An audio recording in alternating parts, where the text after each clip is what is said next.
Just imagine, ఒకవేళ భూమి యొక్క సైజు డబుల్ అయితే ఎలా ఉంటది? ఇది ఒక వాట్ ఇఫ్ ఫ్యాక్ట్ అయినప్పటికీ ఎర్త్ సైజ్ డబుల్ అయితే ఎలా ఉంటదంటే, ఫస్ట్ గా గ్రావిటీ పెరిగిద్ది.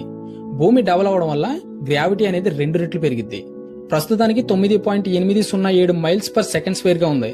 భూమి డబుల్ అవడం వల్ల మనిషి గాని లేదా ఏదైనా వస్తువు గాని దాని వెయిట్ కూడా డబుల్ అవుద్ది. దానివల్ల మనం రన్నింగ్ కానీ జంపింగ్ కానీ చేయడం చాలా కష్టం అవుద్ది. భవనాలు, బ్రిడ్జిలు, విమానాలు మళ్ళీ గ్రావిటీకి తగ్గట్టుగా నిర్మించుకోవాల్సి ఉంటది, లేకపోతే కూలిపోతాయి. ఇంకా భూమి యొక్క సర్ఫేస్ కూడా 4 రెట్లు పెద్దదవుద్ది. దాంతో పాటు సముద్రాలు కూడా 4 రెట్లు పల్చగా విస్తరిస్తాయి. దానివల్ల సముద్రాలు చాలా సిటీస్ ని ముంచేస్తాయి. ఢిల్లీ, న్యూయార్క్ లాంటి సిటీలు నీటిలో మునిగిపోతాయి. ఇంకా పర్వతాల విషయానికి వస్తే, ఎవరెస్ట్, హిమాలయ లాంటి పర్వతాలు వాటికి ఉన్న హైట్ కంటే సగం హైట్ కి తగ్గిపోతాయి. అంటే ఇప్పుడు మౌంట్ ఎవరెస్ట్ 8849 మీటర్లు ఉంది. అది సగానికి అంటే 4000 నుంచి 5000 మీటర్లు తగ్గిపోద్ది. ఇంకా స్పేస్ విషయానికి వస్తే, మన భూమి యొక్క ఎస్కేప్ వెలాసిటీ 11 కిలోమీటర్ల పర్ సెకండ్ ఉంది. అంటే భూమి యొక్క గ్రావిటీ నుంచి ఎస్కేప్ అయ్యే వేగం అది 22 కిలోమీటర్ల పర్ సెకండ్ గా మారుద్ది.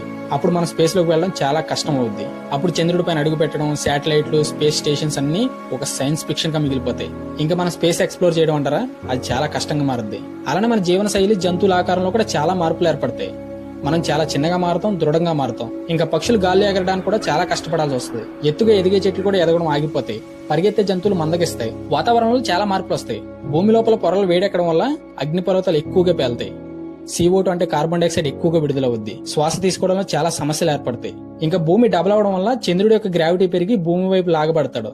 దానివల్ల సముద్రంలో పెద్ద పెద్ద అలలు ఏర్పడతాయి. ఇంకా భూమి వేగం తగ్గిద్ది, రాత్రి పగల్లో మార్పులు ఏర్పడతాయి. ఇప్పుడు రోజుకి 24 గంటలుంటే అప్పుడు 40 గంటలు అవుద్ది. ఇవన్నీ వింటుంటే అద్భుతంగా, ఆశ్చర్యంగా అనిపిస్తుంది కదా.